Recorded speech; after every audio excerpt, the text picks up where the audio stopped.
Praise the Lord. Praise the Lord. हमने अभी पढ़ा है गॉस्पेल जॉन 8:36। पढ़िए एक बार जोर से। इसीलिए यदि पुत्र तुम्हें स्वतंत्रता करेगा तो सचमुच तुम स्वतंत्रता हो जाओगे। पुत्र तुम्हें छुटकारा देगा तो तुम सचमुच में छुटकारा हो जाओगे। पुत्र तुम्हें स्वतंत्रता करेगा तो सचमुच तुम स्वतंत्रता हो जाओगे। अनेक बातों है जो हमें स्वतंत्रता होने का, अनेक बंधन है जो हमें स्वतंत्रता होने का। आइए हम एक वचन पढ़ेगा, यिर्मयाह की पुस्तक 2 का 31 वचन हम लोग पढ़ेगा। यिर्मयाह 2 का 31 वचन।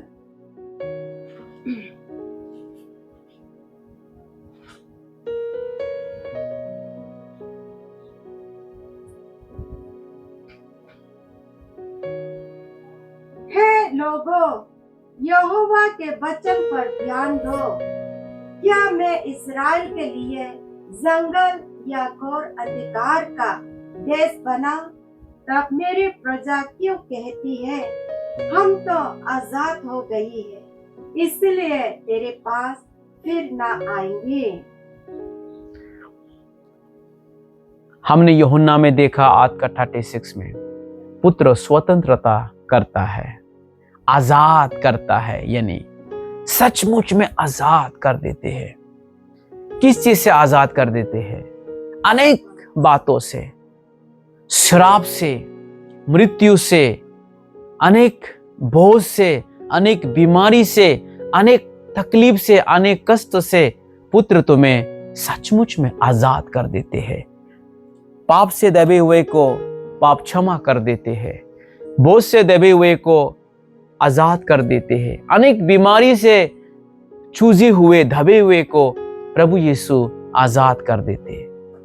पर जब आजाद हो जाता है, जब मनुष्य आजाद हो जाता है तो वो परमेश्वर के कृपा को याद करता है। क्या सबसे बड़ी बात है, यहां लिखा है यिर्मयाह में, तब मेरी प्रजा क्यों कहती है कि हम तो आजाद हो गई है।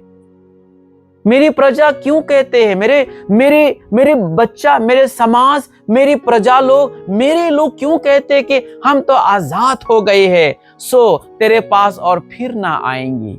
इसलिए लोग परमेश्वर के पास से लौट कर नहीं आते, परमेश्वर के पास वापस नहीं आते। फिर से पाप क्षमा होने के बाद, फिर से अधर्म शुद्ध होने के बाद, फिर से वो पाप करने के लिए चले जाते हैं, फिर से वो अधर्म में चले जाते हैं। चंगाई पाने के बाद फिर से वो बीमारी में चल जाता है। फिर से आप लोग समझ रहे हैं ना? हे लोगों, यहोवा का वचन ध्यान दो। ये परमेश्वर का वचन है, ये सत्य वचन कह रहा है, जो प्रैक्टिकल है वो परमेश्वर कह रहा है।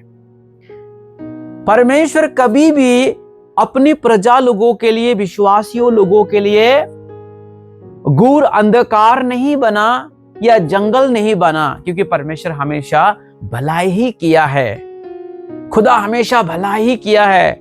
खुदा हमेशा उजाला, रोशनी ही दिया है, कभी भी घोर अंधकार नहीं हुआ कहते हैं। और खुदा हमेशा आजाद देता रहा, खुदा हमेशा छुटकारा देता अपने पुत्र के द्वारा, प्रभु यीशु के द्वारा। फिर भी मेरी प्रजा लोग मुझसे दूर भागते जाते बोलते। जो लोग बराबर प्रार्थना आते हैं वो बराबर प्रार्थना में नहीं आते। जो बराबर चर्च में आने वाला भी एक संडे चर्च आके 3 संडे गायब हो जाते। बराबर 10वां अंक देने वाला भी नहीं देते हैं, वो भी पीछे हट जाते हैं। चर्च में बड़ा होके पला होके भी पीछे चले जाते हैं, क्योंकि परमेश्वर जो है अपनी प्रजा को अपनी आशीषों में, अपने अनुग्रह में, अपनी कृपा में कंट्रोल में रखना चाहता है। धार्मिकता का कंट्रोल में, पवित्रता का कंट्रोल में परमेश्वर जो रखना चाहते। लेकिन मनुष्य जो है छुटकारा पाने के बाद आजाद होने के बाद वो परमेश्वर का कंट्रोल से भी बाहर निकल जाता है। समझ रहा है ना? परमेश्वर का अनुग्रह से वंचित हो जाता है, उनका ज्योति से वंचित हो जाता है। समझ में आया? ये प्रैक्टिकल बात है, ये प्रैक्टिकल बात है। ये जो हो रहा है इसी को पवित्र आत्मा बता रहा है। पुत्र तुम्हें स्वतंत्र करेगा तो तुम सचमुच स्वतंत्र हो जाओगे। आज मसीह में आने के बाद सचमुच में एक छुटकारा हम लोग देखने मिलता है ना। मसीह में आने के बाद हर एक व्यक्ति का गवाही सुनो ना, अच्छी गवाही देता है चर्च में, अच्छे गवाही देते हैं। मेरे जीवन में प्रभु ने ये किया, मेरे जीवन में प्रभु ने ये किया, मेरे जीवन में ये हुआ, मेरे जीवन में ये चमत्कार हुआ। तो फिर तुम अगले हफ्ता क्यों फेल हो जाता है? फिर अगले हफ्ता तो पाप में क्यों गिर जाता है? फिर अगले हफ्ता तुम चर्च में क्यों नहीं आता है? संडे में इतना अच्छा गवाही दे के गया, फिर अगले संडे तो गायब हो गया, है ना? यानी परमेश्वर का अनुग्रह के कंट्रोल से वो बाहर चले जाते हैं। यहेजकेल में भी ये बात बताया है। यहेजकेल की पुस्तक 33 का 31 में भी ये बात बताई है। हम उसको भी ध्यान देगा। प्रोफेट भविष्यवक्ता यहेजकेल 33 का 31 में, 33 का 31। जी पढ़िए जल्दी से।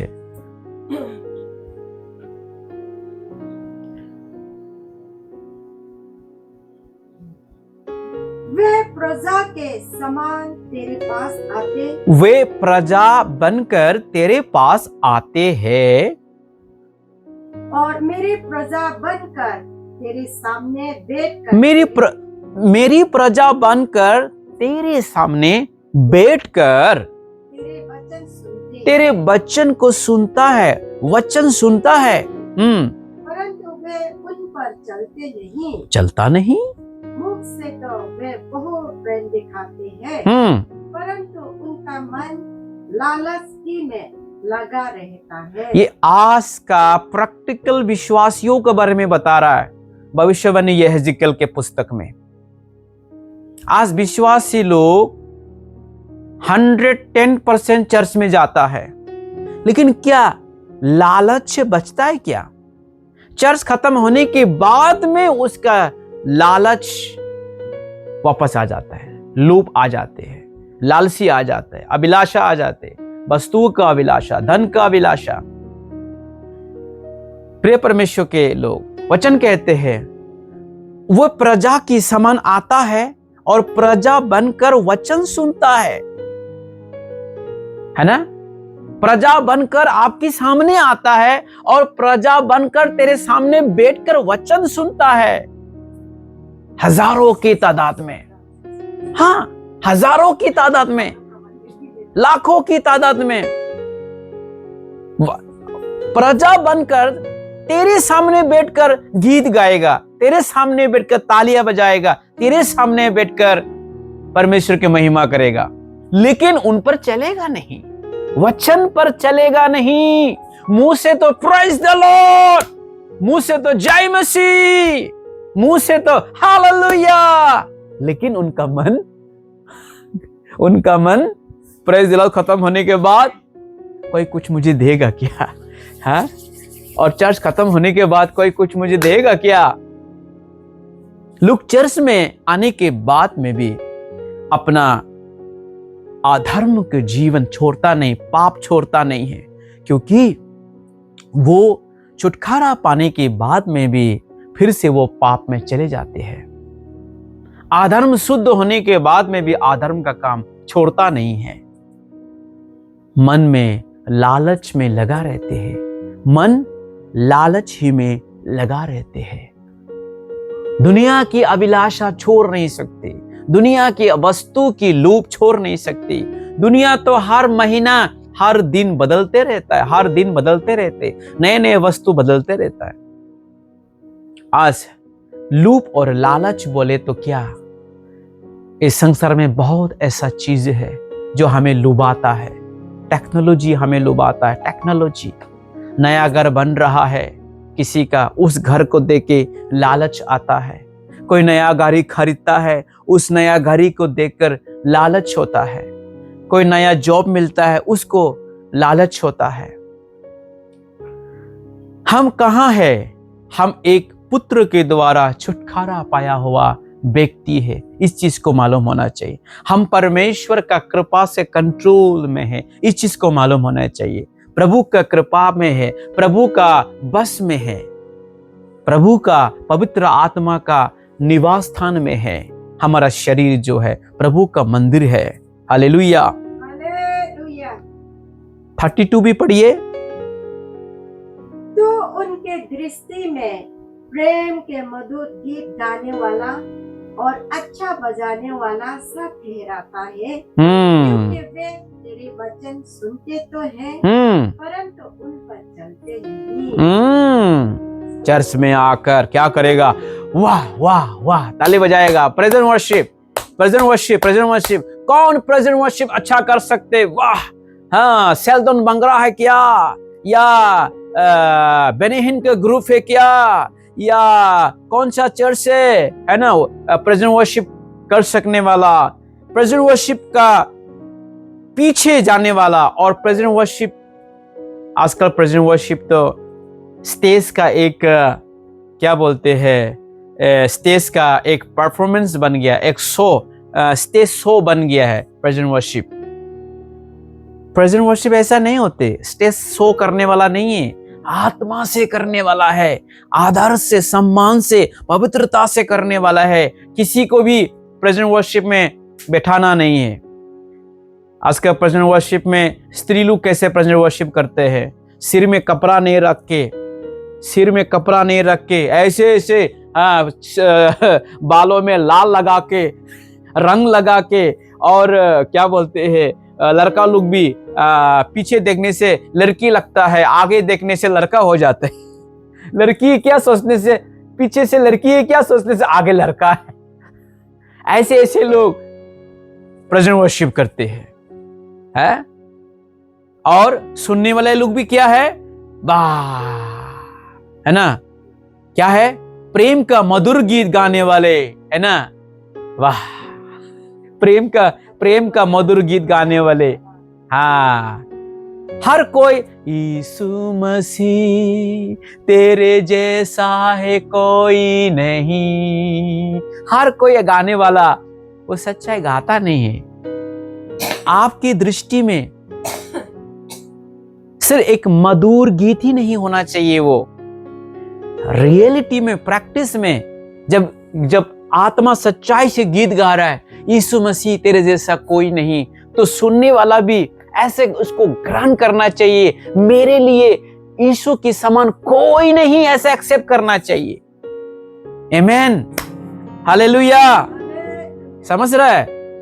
सिर्फ गीत एक मधुर गाने वाले, क्या बोलते हैं अभी जो इंडियन आइडल में, पाकिस्तान आइडल में, है ना, नॉर्थ ईस्ट आइडल में लोग मधुर गाने वाले। आजकल कंपटीशन में बहुत सारे ऐसे, अरुणाचल में भी ऐसे अरुणाचल आइडल बन के बहुत मधुर गाने वाले। गाने से, सिर्फ मधुर गाने से वहां परमेश्वर की महिमा नहीं होता है। परमेश्वर की महिमा एक अलग है प्रिय, परमेश्वर की महिमा अलग है। तो उनकी दृष्टि में क्या होगा? अगर आप गीत गा भी रहा है तो उस सुनने वाला क्या होगा? अगर वो छुटकारा नहीं पाया है, तो प्रभु की अनुग्रह नहीं पाया है, तो उनकी दृष्टि में आप क्या होगा? सिर्फ एक मधुर गाने वाले और अच्छी भजाने वाले ऐसा होगा। और तेरे वचन को सुनकर क्या कहेगा? वाह वाह वाह वाह वाह वाह वाह, तेरे वचन बहुत, आज का प्रचार अच्छा है, आज का प्रचार अच्छा है। आजकल अच्छा प्रचार ढूंढता है कान की खुजली मिटाने के लिए। अच्छे प्रचार को लोग ढूंढते हैं, किसका प्रचार अच्छा है। कितना भी अच्छा प्रचार करो, वचन तो वचन ही होगा ना। कितना भी अच्छा प्रचार करो, वचन को कोई बदल सकता है क्या? कोई बदल नहीं सकता। पतरस लोग मछली पकड़ने वाले लोग थे, कभी स्कूल नहीं गया, बात करने का तमीज भी मालूम नहीं होगा कि मछली पकड़ने वाले लोग थे, राप टाप से बात करता होगा ना, सोच के देखने से पतरुस लोग राप टाप से बात करता होगा, कोई सॉफ्ट नहीं होगा। लेकिन जब प्रभु में आने की बात एक सिंपल से बात बोला कि प्रभु यीशु को हमने विश्वास किया, वही है मसीह, आप लोग भी विश्वास करो। इतने बोलने में लोग 3000 लोग बपतिस्मा लेता है, इतने बोलने में पवित्र आत्मा का सामर्थ काम करता है। तो वचन जो है कोई भी कैसे भी हो, वचन परफेक्ट है, लेकिन उसे वो वचन पर चलने वाला भी परफेक्ट होना चाहिए, सुनने वाला भी परफेक्ट होना चाहिए, क्योंकि वचन तो परफेक्ट ही है। हालेलुया। हालेलुया। तो ऐसे लोग हम हजारों मिलते हैं, वचन सुनने के लिए हजारों लोग अच्छे स्पीकर को पैसा दे के खरीदता है, गाना सुनने के लिए हजारों लोग फेमस यूट्यूबर लोगों को बुलाता है, यूट्यूब में फेमस होने वाले लोगों को बुलाता है गाना सुनने के लिए, गाइड कर लोगों को, लेकिन वचन में चलता नहीं तो क्या फायदा। प्रिय परमेश्वर के लोग,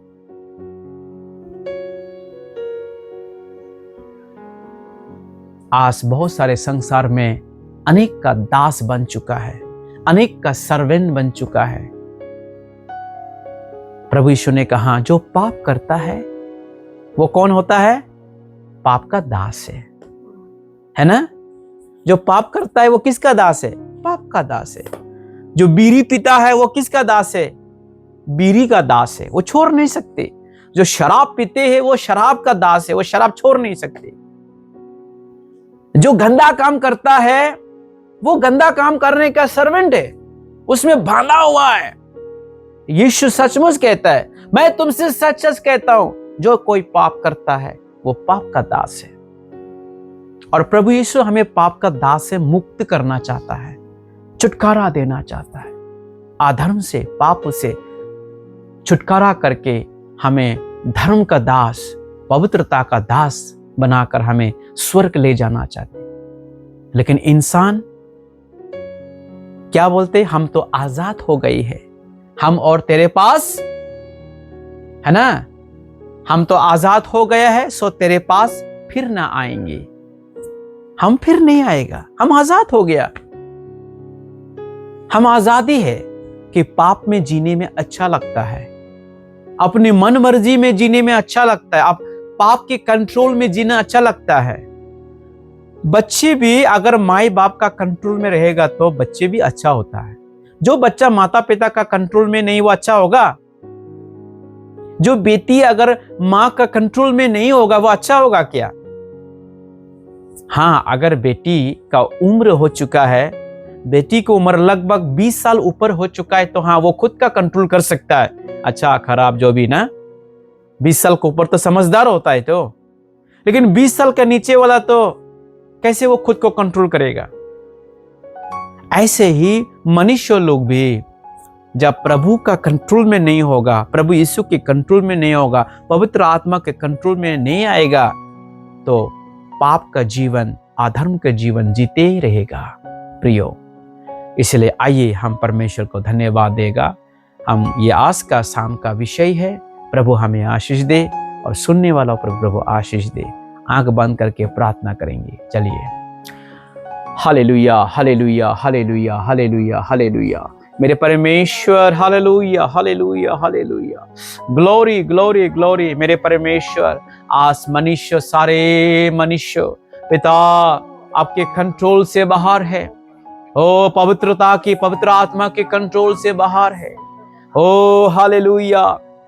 आज कितने बच्चे माता पिता का कंट्रोल से बाहर है, पति पत्नी का कंट्रोल से बाहर है, पत्नी पति का कंट्रोल से बाहर है, एक दूसरे का कंट्रोल में नहीं है, बुराई कर रहे हैं, पाप कर रही है, विधर्म कर रहा है, अधर्म कर रहा है, लूप और लालच में भर रहा है। हजारों क्रिश्चियन लोग सुनता तो है, ओ मजा लेने के लिए गीत सुनता है, सिर्फ मधुर गीत के लिए पिता, लेकिन तेरे महिमा वहां नहीं है, तेरे महिमा वहां नहीं है। हम प्रार्थना करते हैं परमेश्वर, आज का शाम हजारों भाइयों को, माताओं को, पिताओं को, बहनों को जो बिलीवर विश्वासियों है, प्रभु आपकी पवित्र आत्मा के द्वारा, सामर्थ के द्वारा आप उन्हें छुटकारा दीजिए। जैसे तेरे वचन में बोला, पुत्र तुम्हें स्वतंत्रता करेगा तो सचमुच तुम स्वतंत्रता हो जाएगा। आजादी कर दीजिए उस पाप से, विधर्म से, और अपना कंट्रोल में लीजिए। हालेलुया। मेरे प्रभु आज शाम का हम प्रार्थना करते हैं, आप छुटकारा कीजिए, दया कर परमेश्वर। हालेलुया। खुदा आज के शाम हम प्रार्थना करते हैं, तेरे वचन सुनने वाला पर आशीष दे, तेरे वचन पर चलने वालों को आशीष दे, तेरे वचन पर भरोसा करने वाला को आशीष दे, और पुत्र यीशु पर विश्वास करने वाला, ग्रहण करने वाला को आशीष दे, आपके कंट्रोल में रहने वाला को आशीष दे, आपका विषय में उम्मीद रखकर ईमानदार होके आप पर भरोसा रखने वाला को आशीष दे, और बराबर प्रार्थना करने वाले, बराबर आपकी वचनों पर पढ़ने वाले और उसमें चलने वालों को आशीष दे, और जो माता पिता का आज्ञा मानते हैं बच्चे, उनको आशीष दे, जो विश्वासी सेवक लोगों के बातों को सुनता है, उसमें चलता है, उसको आशीष दे, छुटकारा कर। हे प्रभु यीशु, हम धन्यवाद करते हैं आज का शाम उन सभी विश्वासियों के लिए हम प्रार्थना करते हैं जो आपसे कंट्रोल से बाहर चला गया है। प्रभु उन सबको विधर्म से छुटकारा कर दे, अधर्म से छुटकारा कर दे, पाप से छुटकारा कर दे। प्रभु भय भक्ति से आपके पास वापस आने के लिए आशीर्वाद कर दे। प्रभु यीशु, आमीन।